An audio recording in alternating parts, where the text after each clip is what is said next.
DNA 2026 choice நம்ம fill பண்ணுறோம். Choice fill பண்ணதுக்கப்புறம் எனக்கு எப்படி சீட் அலாட் ஆகுது அப்படிங்கிற விஷயத்தை ஒவ்வொரு பேரண்ட்டும் ஸ்டூடெண்ட்டும் தெரிஞ்சுக்கணும். இதில் நிறைய டவுட்ஸ் உங்களுக்கு இருக்கும். நிறைய பேரண்ட்ஸ் கேட்ட டவுட்ஸ் மேபி உங்களுக்கு இருக்கலாம். அந்த டவுட்டை நான் எக்ஸ்பிளைன் பண்ணுறேன். இந்த விஷயம் எப்படி நடக்குது, கம்ப்யூட்டர் இது எப்படி வழி நடத்துது, இதில் எந்த குறுக்கீடும் இருக்காது, இதில் ஏதாவது தப்பு நடக்கும் அப்படிங்கிற பயம் வேண்டாம். இது முழுக்க முழுக்க சாஃப்ட்வேர் பேஸ்டு. எந்த இடத்துலையும் யாருடைய இன்ஃப்ளூயன்ஸோ பயாசிங்கோ எதுவுமே இருக்காது. கிளாரிட்டியாக டிஎன்ஏடைய கவுன்சிலிங் ப்ராசஸை டோட் ரொம்ப பர்ஃபெக்டாக பண்ணிகிட்ருக்காங்க. சரிங்களா? நம்ம வீடியோக்குள்ளே போகலாம். இதை நீங்கள் புரிஞ்சுக்கலாம். முதல் கேள்வி, எல்லாருக்குமே general rank and community rank 2 rank கொடுத்துருப்பாங்க. இதில் எந்த ரேங்க்கை சார் எடுத்துக்கிறது அப்படின்னா, ஜென்ரல் ரேங்க்கை எடுத்துக்கிட்டு தான் நம்ம கவுன்சிலிங் சீட் அலாட்மெண்ட் ப்ராசஸ் அப்படிங்கிறது நடக்கும். ரேங்க் ஜென்ரல் ரேங்கின் அடிப்படையில் தான் சீட் அலாட்மெண்ட் ப்ராசஸ் நடக்கும். அப்புறம் ஏன் சார் கம்யூனிட்டி ரேங்க் கொடுத்துருக்காங்க? என்னுடைய கம்யூனிட்டியில் ஏன் கூட எத்தனை போட்டியாளர்கள் இருக்கிறாங்க அப்படிங்கிறத தெரிஞ்சுக்கலாம். போன வருஷம் ரேங்க்கு கூட கம்பேர் பண்ணி போகும்போது எனக்கு வாய்ப்பு இருக்கா அப்படிங்கிற ஒரு ஐடியா கிடைக்குமே தவிர, ஜென்ரல் ரேங்க்கை எடுத்துகிட்டு போய் கவுன்சிலிங்கில் உள்ளே கொண்டு வர மாட்டாங்க. ஸோ கம்யூனிட்டி ரேங்க் அப்படிங்கிறது கண்டிப்பாக எந்த இடத்துலையும் கவுன்சிலிங்கில் உங்களுக்கு சீட் அலாட்மெண்ட்டுக்கு ஒத்தே வராது. நீங்கள் ஜென்ரல் ரேங்கை மட்டும்தான் பார்க்கணும். புரிந்துதா? ரெண்டாவது கேள்வி, சார் ஒரு ஸ்டூடெண்ட் எத்தனை சாய்ஸ் சார் போடலாம்? எத்தனை சாய்ஸ் வேணால் போடலாங்க. நீங்கள் இன்ஃபினிட்டினே சொல்லலாம். அதை n நம்பர் ஆஃப் சாய்ஸஸ். நீங்கள் 10 போடலாம், 100 போடலாம், 200 போடலாம், 500 போடலாம், எத்தனை வேணால் போடலாம். அது உங்கள் விருப்பம். ஆனால் வளவள நிறைய போடணுமா சார் அப்படின்னா, கரெக்டாக சாய்ஸ் யூஸ் பண்ணிங்கன்னா ஒரு 150 200 சாய்ஸ்லேயே சூப்பரான கல்லூரிகளை எடுத்துட முடியும். அதுக்கு தான் நாங்கள் கைட் பண்ணுறதுக்கு ரெடியாக இருக்கோம். ஸோ கீழே போகிற நம்பரில் கால் பண்ணுங்கள். நம்ம டீம் உங்களுக்கு ஐடியா கொடுப்பாங்களே தவிர, உங்களை இன்ஸ்பயர் பண்ணுவாங்களே தவிர, இன்ஃப்ளூயன்ஸ் பண்ணி உங்கள் டேட்டாவை திருட மாட்டாங்க, யார்கிட்டையும் விற்க மாட்டாங்க. சாய்ஸ் ஃபில்லிங் ப்ராசஸ் அப்படிங்கிற விஷயங்கள் நீங்கள் நிறைய பேர் கேட்குறீங்க. அதை நான் டீட்டெயில்டாக அந்த வீடியோவில் எக்ஸ்பிளைன் பண்ணுறேன். 7.5% தனி கவுன்சிலிங் நடக்குமா சார் அப்படின்னு நிறைய பேர் கேட்குறீங்க. 7.5% தனி கவுன்சிலிங் ஒரு கவுன்சிலிங் கிடையாது. நீங்கள் எந்த ரவுண்டில் போகிறீங்களோ அந்த ரவுண்டில் உங்களுக்கு பேரலாக 2 சாய்ஸ் ஃபில்லிங் நீங்கள் பண்ணணும். ஒன்று, உங்களுக்கு இடஒதுக்கீடு 7.5 இடஒதுக்கீடில் கவர்மெண்ட் ஸ்கூலில் படித்ததுக்காக ஸ்பெஷல் அலாட்மெண்ட் கொடுக்குறாங்க. இன்னொன்று நீங்கள் ஜென்ரல்லையும் ஃபில் பண்ணிக்கலாம். அப்போ உங்களுக்கு 2 ஆர்டர் கிடைக்கும்.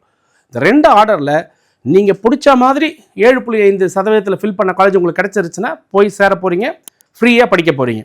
ஒருவேளை அந்த நல்ல கல்லூரி கிடைக்கலன்னா ஜென்ரல் கோட்டாவில் எடுத்த காலேஜில் போய் பணத்தை கட்டி படிக்க போகிறீங்க. ஸோ 2ல் ஏதாவது ஒன்று எடுத்துகிட்டு இன்னொன்று நீங்கள் நிராகரிக்கலாம். இது நீங்கள் ஸ்போர்ட்ஸ் கோட்டாவில் வந்தாலும் உங்களுக்கு 7.5 ஒன்று இருக்குது. எக்ஸ் சர்வீஸ் மேனில் வந்தாலும் ஒரு 7.5 ஒன்று இருக்குது. நீங்கள் ஃபிசிக்கலி டிசேபிளில் வந்தாலும் ஒரு 7.5 ஒன்று இருக்குது. அது போக வெக்கேஷனல் குரூப்பில் வந்தாலும் ஒரு 7.5 ஒன்று இருக்குது. ஜென்ரல் கவுன்சிலிங் வந்தாலும் 7.5 இருக்குது. அப்போ நீங்கள் எந்த கேட்டகரியில் நீங்கள் போகிறீங்களோ அந்த கேட்டகரியில் 7.5க்கு நீங்கள் 2 சாய்ஸ் ஃபில்லிங் பண்ணணுங்கிறத தெளிவாக புரிஞ்சுக்குங்க. சாய்ஸ் ஃபில்லிங் எப்படி நடக்கும் அப்படின்னா, முதல் சாய்ஸ் ஃபில்லிங் அப்படிங்கிறது சீட் அலாட்மெண்ட்ங்கிறது யாருக்கு உரிமை கொடுப்பாங்கன்னா, ஸ்பெஷல் ரிசர்வேஷன் கோட்டாவில் வரக்கூடிய ஸ்போர்ட்ஸ் பர்சனாலிட்டிக்கு தான் ஃபர்ஸ்ட் ஆப்ஷன்ஸ் கொடுப்பாங்க. அவங்களுக்கு ஒரு கல்லூரியில் ஒரு சீட் அப்படிங்கிற மாதிரி 500 சீட் ஒதுக்கப்படுது. இந்த 500 சீட் அவங்க எடுத்ததுக்கு அப்புறம் தான் மற்றவங்களுக்கு சீட் கிடைக்கும். ஒரு கல்லூரியில் ஒரு சீட் தான் கிடைக்கும். ரெண்டாவது, டிஃபென்ஸ் சர்வீஸ் பீப்புள் அப்படின்னு சொல்லக்கூடிய பீப்புளுக்கு ஒரு 150 சீட் ஒதுக்கப்படுது. இந்த 150 சீட்டை நீங்கள் விருப்பப்பட்ட கல்லூரிகளில் ஏதாவது சில கல்லூரிகளில் டிஃபென்ஸ் கோட்டான்னு வச்சுருப்பாங்க. அதை நீங்கள் தாராளமாக நீங்கள் எடுத்துக்கலாம். அதே மாதிரி உங்களுக்கு டிஃப்ரெண்ட்லி ஏபிள்டு அல்ல ஃபிசிக்கலி சேலஞ்ச் சொல்லக்கூடிய அந்த கேட்டகரியில் வரவங்களுக்கு பேஸ்ட் ஆன் த டிசபிலிட்டி, உங்களுக்கு இப்போ ஒரு சில பேருக்கு ஒரு விதமான டிசபிலிட்டி இருக்கும், பிரச்சனைகள் இருக்கும். அதுக்கு தகுந்த போல் உங்களுக்கு அது வெயிட்டேஜ் கொடுத்து உங்களுக்கு ரேங்க் பண்ணியிருப்பாங்க. அந்த ரேங்கின் அடிப்படையில் ஒரு 150 சீட்டை நீங்கள் வெவ்வேறு கல்லூரிகளில் உங்களுக்கு விருப்பப்பட்ட மாதிரி எடுத்துக்கிறதுக்கு வாய்ப்பு இருக்குது. இது போக வொக்கேஷ்னல் சொல்லி அந்த +2ல் டிஃப்ரெண்ட்டான கோர்ஸ் படித்த ஸ்டூடெண்ட்ஸுக்கு முன்னுரிமை கொடுத்து அவங்களுக்கான, அதாவது இப்போ மெஷினிஸ்ட் படிச்சிருப்பாங்க, எலக்ட்ரீஷியன்ஸ் படிச்சிருப்பாங்க, இவங்க எல்லாரும் சில பாடப்பிரிவுகளை அவங்க விருப்பப்பட்ட மாதிரி டிஎன்ஏ கவுன்சிலிங் எடுக்கலாம். அவங்களுக்கான கவுன்சிலிங் நடக்கும்.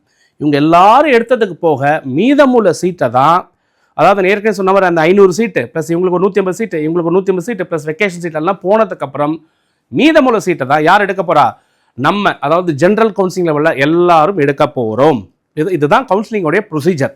இதில் எப்படி சீட் அலாட் ஆகுது அப்படிங்கிறத நான் உங்களுக்கு கிளியராக எக்ஸ்பிளைன் பண்ணுறேன். இதுக்கு யார்கிட்டையும் போய் கேட்க வேண்டாம், யார்கிட்டையும் உங்கள் யூசர் ஐடி கொடுக்க வேண்டாம், உங்கள் சர்டிஃபிகேட் அடமானம் வைக்க வேண்டாம், எந்த இடத்துலையும் போய் மாட்டிக்காமல் நீங்களே தெளிவாக பண்ணுங்கள் அப்படிங்கிறதுக்காக தான் இதை உங்களுக்கு எக்ஸ்பிளைன் பண்ணுறோம். இப்போது ஒரு கல்லூரியில் 60 சீட் இருக்குது அப்படிங்கிறத நம்ம எடுத்துக்கலாங்க. 60 சீட் அதாவது நீங்கள் சிஎஸ்சி படிக்கணும்னு விருப்பப்படுறீங்க, இந்த சிஎஸ்சி டிபார்ட்மெண்ட்டில் 60 சீட் இருக்குது அப்படின்னா இந்த 60 சீட்டில் 21 சீட்டை இந்த மேனேஜ்மெண்ட் அவங்க ஃபில் பண்ணிப்பாங்க. ப்ரைவேட் காலேஜாக இருந்தால் மேனேஜ்மெண்ட் ஃபில் பண்ணிப்பாங்க, கவர்மெண்ட் காலேஜாக இருந்தால் முழுக்க எல்லாமே கவர்மெண்ட் காலேஜ் தான் ஃபில் பண்ணுவாங்க. ஸோ இந்த 2 பாயிண்ட்டை தெரிஞ்சுக்கணும்.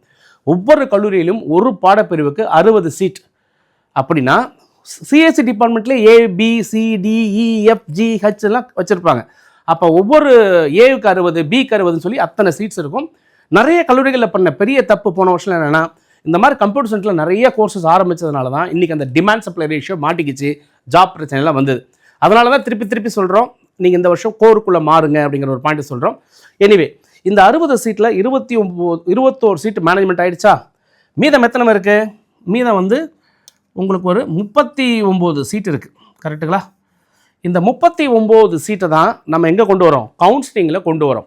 ஜாதியின் அடிப்படையில் கம்யூனிட்டி ரிசர்வேஷன் அப்படிங்கிற பாயிண்டில் என்ன பண்ணுறாங்கன்னா, இந்த சீட்டை அவங்க பிரித்து கொடுக்குறாங்க. இதுக்கு பேர் தான் சீட் மேட்ரிக்ஸ் அப்படின்னு சொல்லுவாங்க. இந்த சீட் மேட்ரிக்ஸ் தான் நீங்கள் வந்து ஃபஸ்ட்டு டே சாய்ஸ் ஃபில்லிங் போகும்போது ரவுண்டு 1 உங்களுக்கு எல்லாருக்கும் அப்பியர் ஆகும். ரவுண்டு 1 20ஆம் தேதி சாய்ஸ் ஃபில் பண்ணும்போது ஒவ்வொரு கல்லூரிக்கும் ஒவ்வொரு டிபார்ட்மெண்ட் அடிப்படையில் இவ்வளவு சீட்டு வேக்கண்ட் இருக்குன்ற சீட் மேட்ரிக்ஸ் ஓப்பன் ஆகும். உதாரணத்துக்கு நான் எடுத்துட்டேன், உங்கள் ரேங்க்கு இது ஃபஸ்ட் ரேங்காக இருக்கலாம், செகண்ட் ரேங்க்கில் இருக்கலாம், 1000 ரேங்க்கில் இருக்கலாம், 10,000 இருக்கலாம், 1 லேக்கில் இருக்கலாம், என்னமாவது இருந்துட்டு போட்டோம். ஒரு ரேங்க் எடுத்துக்கிறோம். இப்போ 1000 அப்படிங்கிற ஒரு ரேங்க்கில் இருக்கக்கூடிய ஒரு கேண்டிடேட் உள்ளே போகிறார் கவுன்சிலிங்கில். அப்படின்னா என்ன அர்த்தம்? இதுக்கு முன்னாடி 999 பேருக்கு சீட் அலாட் ஆகிடுச்சுன்னு அர்த்தம். அதுதான் மீனிங் அதுக்கு. இப்போ 1000வது ரேங்க்கை வந்து ஒரு கேண்டிடேட் உள்ளே போகும்போது அவர் ஏதோ ஒரு கல்லூரியை பார்க்குறார். உதாரணத்துக்கு இப்போ சிஇஜி அப்படின்னு எடுத்துப்போமே, இந்த சிஇஜியை போய் பார்க்குறாருன்னு எடுத்துக்கும்போது ஃபஸ்ட்டு இவர் உள்ளே போகும்போது 1000வது ரேங்க் வாங்கின ஒரு குழந்தை, அது எந்த கம்யூனிட்டியை சார்ந்தவராகவும் இருக்கலாம். அப்படி ஒரு குழந்தை உள்ளே போகும்பொழுது, அதான் ஓப்பன் கேட்டகரின்னு எழுதியிருக்கிறேன். ஓப்பன் கேட்டகரினா அது எல்லா சமூகத்திலும் அது உள்ளே வந்துடுறாங்க. அவங்க போய் ஒரு சீட் எடுக்கிறாங்க. எங்கே போய் எடுப்பாங்க?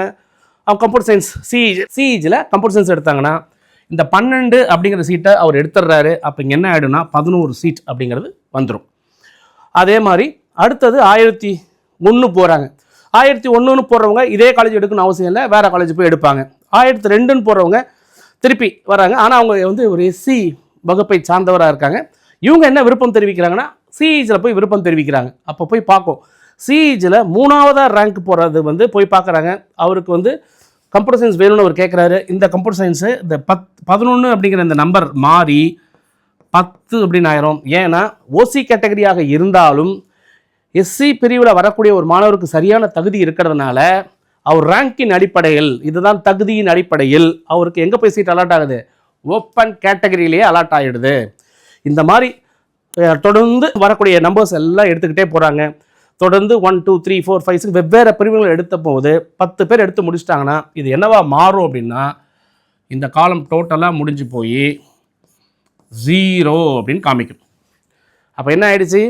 இங்கே ஏற்கனவே இருந்த 12 சீட்டை ஒவ்வொருத்தராக தகுதியின் அடிப்படையில் போய் ஒவ்வொருத்தராக சீட்டை எடுத்துக்கிட்டே போகிறாங்க. அப்போ இந்த சீட் 0 ஆகிடுது. இப்போ ஒரு கேள்வி உங்களுக்கு டவுட் வரும், சார் ஓசி முடிஞ்சு போச்சு, இப்போ என்ன நடக்கும் அப்படின்னு கேட்குறோம். இப்போ உதாரணத்துக்கு அடுத்து போகிற இந்த 10 சீட்டையும் எடுத்ததுக்கு அப்புறம் ஒருத்தர் போகிறார். அவருடைய ரேங்க் உதாரணத்துக்கு நம்ம 1006வது நம்பர் உள்ளவர்னு போடுறோம். ஆக்சுவலாக போடக்கூடாது, என்ன 12 சீட்டு இங்கே போயாச்சுன்றதை உங்களுக்கு புரியுறதுக்காக நான் சொல்கிறேன். பட் இதெல்லாம் ஃபில் ஆகிடுச்சின்னு மனசில் வச்சுக்கிட்டு அடுத்து ஃப்ரெஷ்ஷாக போகிறவர் 1006வது ரேங்க்கில் இருக்கிறவர் உள்ளே போகிறாரு அப்படின்னு எடுத்துக்கிட்டோம்னா இவரை போய் பார்க்கும். எங்கே போய் பார்க்கும்? ஓசியில் பார்க்கும். 0 சீட் கொடுக்க முடியாது. அப்போ அவர் பிசி கம்யூனிட்டியாக இருக்கார். அப்போ போய் பார்க்கும், ஓ பிசியில் சீட் இருக்குது, அப்போ இவருக்கு ஒரு சீட்டை நம்ம என்ன பண்ணிடலாம், அலாட் பண்ணலான்னு சொல்லி 9ன்னு பண்ணி ஒரு சீட்டை அலாட் பண்ணி விட்டுறோம்.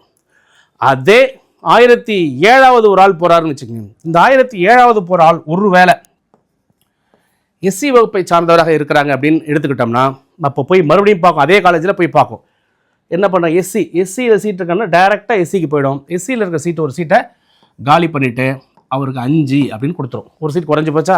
அப்போ இதுக்கப்புறம் தான் அந்த ஓசிங்கிறது முடிஞ்சதுக்கப்புறம் போகக்கூடிய அந்த ரேங்கிங், அவங்க எந்த ஜாதியின் அடிப்படையில் எந்த கம்யூனல் ரிசர்வேஷனில் இருக்காங்களோ அந்த கம்யூனிட்டி சீட்டில் ஒன்று குறைஞ்சிக்கிட்டே வரும். அப்புறம் தொடர்ந்து இப்படி பிசி முஸ்லீமில் இதுக்கு அப்புறம் வர ரேங்கிங்கில் பிசி முஸ்லீம் 2 பேர் தொடர்ந்து வந்துட்டாங்கன்னு சொன்னால் அடுத்தடுத்து பிசி முஸ்லீம் கேன்சல் ஆகி 0 ஆகிடும். இந்த மாதிரி ஒவ்வொரு 0 ஆகும்போது எல்லாம் 0 0 0 0 அப்படின்னா அந்த கல்லூரியில் இருக்கக்கூடிய மொத்த சீட்டும் ஃபஸ்ட் ரவுண்டில் முடிஞ்சு போச்சுன்னு அர்த்தம். இதுக்கப்புறம் அடுத்த ரவுண்ட் அப்போ நீங்கள் என்ன அடுத்த ரவுண்டில் போகிறவங்களுக்கு எல்லாம் என்ன பண்ண முடியாது, சீட்டே எடுக்க முடியாமல் போகும். இந்த மாதிரி தமிழகத்தில் கூடிய 400 கல்லூரிகளில் ஒவ்வொரு கல்லூரிகள்லையும் 10 பாடப்பிரிவுகள் இருக்கும்னா கிட்டத்தட்ட 10 × 4000 சான்சஸ் அப்படிங்கிற மாதிரியான வாய்ப்புகள் கிடைக்கும். அந்த 4000ல் இந்த மாதிரி சீட் அலாட்மெண்ட் கிடச்சிக்கிட்டே இருக்கும். ஸோ நிறைய வாய்ப்புகள் எல்லாருக்குமே இருக்குது. இந்த அடிப்படையில் தான் சீட் ஃபில்லிங் அப்படிங்கிறது நடக்கும். இதில் எந்த குறுக்கீடும் கிடையாது, எந்த பயாஸும் கிடையாது. உங்கள் ரேங்க், அதாவது உங்கள் தகுதியின் அடிப்படையில் நீங்கள் எடுத்த கட் ஆஃபுக்கு ஒரு ரேங்க் கொடுத்துருக்காங்களா, அந்த ரேங்க்கின் அடிப்படையில் சாய்ஸஸ் பக்காவாக ஃபில் ஆகி உங்களுக்கு ஆர்டராக வரும். அந்த ஆர்டர் வந்ததுக்கு அப்புறம் என்ன பண்ணணும், ஏற்கனவே போன வீடியோவில் சொல்லியிருந்தேன். இன்னும் வேறு ஏதாவது டவுட் இருக்கா, நெக்ஸ்ட் வீடியோவில் பார்க்கலாம். தொடர்ந்து பேசுவோம். இணைந்திருங்கள். உங்களுடன் சுரேஷ், இணையத்திலும் உங்கள் இதயத்திலும். பாய்.